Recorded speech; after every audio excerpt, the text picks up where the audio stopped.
not trust with your life. Do not trust with your wealth. Do not trust with your future. Do not trust with your collective political power. Dahil uhaw na uhaw ang mga Marcos na yan ng kapangyarihan ng taong bayan. Hindi yan aalis.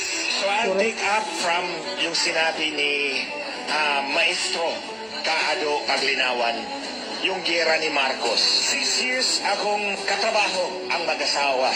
Nagtrabaho ako sa kanila na walang bayad kahit piso. Dahil naniwala ako na dinaya sila ni Smartmatic noong 2016. Doon sa pakikipagtrabaho ko sa kanila, nalaman ko, personal knowledge ko yan, na tinutulungan sila ng gobyerno ng China. Tinutulungan sila. Yung ambassador dito, yun ang point man ng Chinese government para tumulong sa kanila. So nagbuo si Lisa Marcos ng kumpanya na China-Philippine United Enterprise. Lahat ng mga inchik na papasok na negosyo dito sa Pilipinas, dadaan doon sa kanila at kikita sila ng komisyon. Tinulungan sila. Nga pala doon sa opisina ni Lisa Marcos, may Philippine flag ditong malaki, may Chinese flag dito sa kabila. Sa opisina yan ni Lisa Marcos. Dumadaan ako doon palagi. Nung nanalo na, lumuhod agad si Marcos sa Estados Unidos. Kumbaga sinaksak niya sa likod ang mga inchik na tumulong sa kanila sa 6 na taon. Kaya ayan, nagwala ang mga inchik.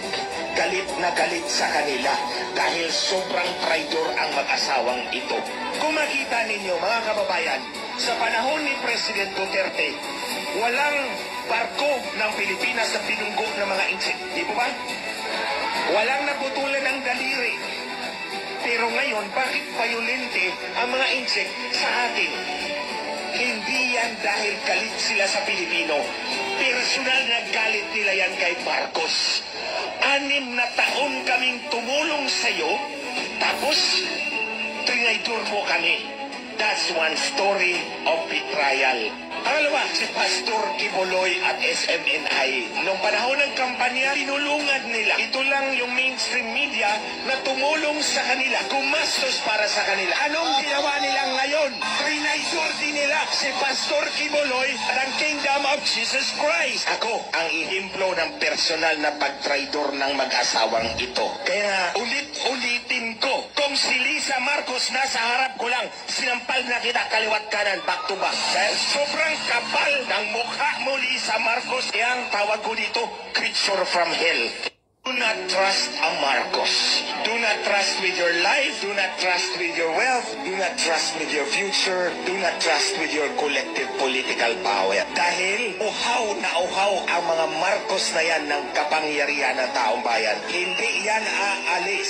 So I'll take up from yung sinabi ni Maestro Kaado Paglinawan, yung giyera ni Marcos. 6 years akong katrabaho ang mag-asawa.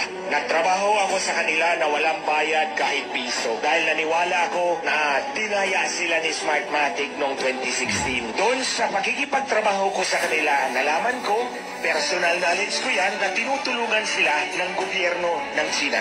Tinutulungan sila. Yung ambassador dito, yun ang point man ng Chinese government para tumulong sa kanila. So nagbuo si Lisa Marcos ng kumpanya na China-Philippine United Enterprise. Lahat ng mga inchik na papasok na negosyo dito sa Pilipinas, dadaan doon sa kanila at kikita sila ng komisyon. Tinulungan sila. Pala doon sa opisina ni Lisa Marcos, may Philippine flag ditong malaki, may Chinese flag dito sa kabila. Sa opisina yan ni Lisa Marcos. Dumadaan ako doon palagi. Nung nanalo na, lumuhod agad si Marcos sa Estados Unidos. Kumbaga sinaksak niya sa likod ang mga inchik na tumulong sa kanila sa 6 na taon. Kaya ayan, nagwala ang mga inchik.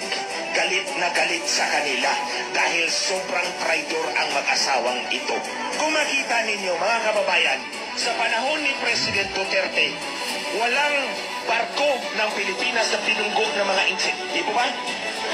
Walang naputulan ng daliri. Pero ngayon, bakit violente ang mga inchik sa atin? Hindi yan dahil galit sila sa Pilipino. Personal na galit nila yan kay Marcos. 6 na taon kaming tumulong sa'yo, tapos trinaydor mo kami. That's one story of betrayal. Pangalawa, si Pastor Kibuloy at SMNI. Nung panahon ng kampanya, tinulungan nila. Ito lang yung mainstream media na tumulong sa kanila, gumastos para sa kanila. Anong ginawa nila ngayon? Trinaisor din nila si Pastor Kibuloy at ang Kingdom of Jesus Christ. Ako ang ihimplo ng personal na pagtraidor ng mag-asawang ito. Kaya ulit-ulitin ko, kung si Lisa Marcos nasa harap ko lang, sinampal na kita kaliwat kanan, back to back. Dahil sobrang kapal ng mukha mo, Lisa Marcos, kaya ang tawag ko dito, creature from hell.